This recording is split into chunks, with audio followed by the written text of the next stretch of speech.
Halo, selamat datang. Pernah kepikiran nggak sih gimana caranya sebuah komunitas bisa maju di zaman serba modern ini? Ternyata nih jawabannya mungkin bukan dengan meniru dunia luar, tapi justru dengan melihat ke dalam, menggali lagi kekuatan yang udah mereka punya dari dulu. Analogi ini dalam banget ya artinya. Biar bisa lompat jauh, kita perlu ambil ancang-ancang dulu.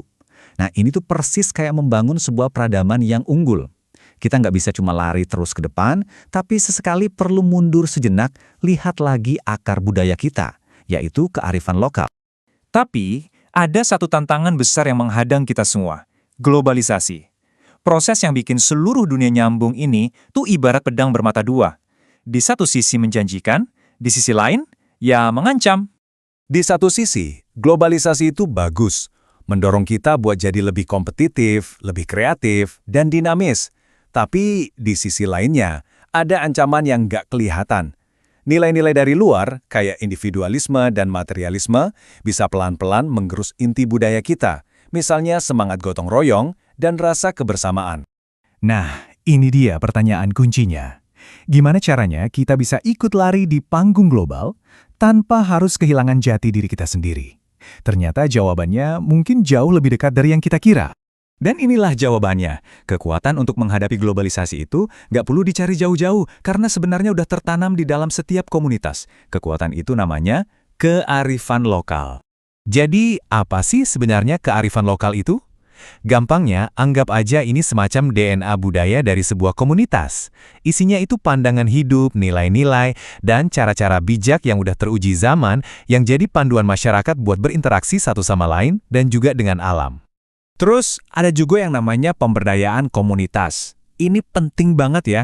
Ini bukan program yang disuapin dari atas ke bawah. Justru, ini adalah gerakan dari komunitas, oleh komunitas, dan untuk komunitas itu sendiri. Jadi prosesnya itu untuk menjadi berdaya, bukan sekedar diberi daya. Jadi, kearifan lokal ini bukan cuma soal tradisi kuno yang dipajang ya.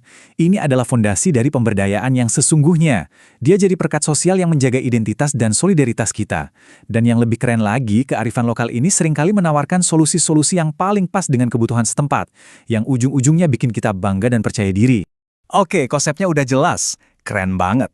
Tapi pertanyaannya sekarang, gimana cara mengubah kearifan yang sifatnya ide ini menjadi aksi nyata yang benar-benar berdampak? Nah, prosesnya itu bisa kita bagi jadi 5 langkah praktis. Pertama, kita inventarisir dulu. Cari tahu apa aja sih harta karun budaya yang kita punya. Terus, kita analisis potensinya. Dari situ, baru kita rancang dan jalankan programnya bareng-bareng. Dan yang paling penting, kita evaluasi terus supaya hasilnya makin baik.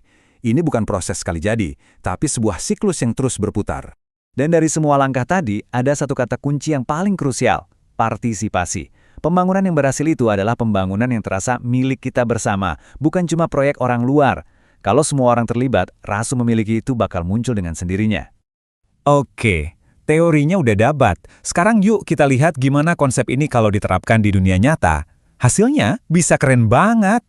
Salah satu contoh paling nyata dan sukses itu adalah konsep desa wisata. Wah, ini strategi yang jenius banget. Mengubah warisan budaya jadi mesin ekonomi yang berkelanjutan. Dan hasilnya langsung dinikmati sama masyarakat setempat. Coba deh lihat contoh-contoh ini. Ada Desa Ngelanggeran dengan gunung api purbanya, ada Cipta Gelar dengan tradisi lumbung padinya yang unik, sampai Desa Sade di Lombok yang terkenal dengan rumah adat dan kain tenunnya. Mereka semua berhasil mengubah keunikan lokal jadi daya tarik yang luar biasa. Kutipan ini benar-benar merangkum semuanya. Ketika pemberdayaan itu datang dari apa yang udah ada di sekitar kita, dari apa yang kita kenal dan kita cintai, rasa kepemilikan dan kebanggaan itu bakal jadi bahan bakar terkuat untuk terus maju. Jadi, yuk kita tarik kesimpulan. Kenapa sih pendekatan yang berakar pada kearifan lokal ini jadi penting banget, terutama di zaman sekarang? Nah, inilah tujuan akhirnya. Ini bukan cuma soal melestarikan masa lalu, tapi tentang membangun masa depan yang berkelanjutan. Ketika ekonomi lokal tumbuh dan identitas budaya makin kuat, sebuah komunitas bisa melangkah ke panggung dunia dengan percaya diri karena mereka bangga dengan siapa diri mereka. Dan ini adalah poin terakhir yang paling penting. Menjadi modern itu bukan berarti harus jadi seragam atau sama semua. Justru sebaliknya, dengan kita berpegang pada akar kita sendiri, kita punya fondasi yang kokoh untuk berinteraksi, berinovasi, dan berkontribusi pada dunia dengan cara kita yang unik. Nah, sebagai penutup, saya mau kasih pertanyaan ini buat Anda renungkan. Kira-kira harta karun tersembunyi apa sih yang ada di lingkungan Anda sendiri yang mungkin bisa jadi kunci untuk masa depan yang lebih cerah?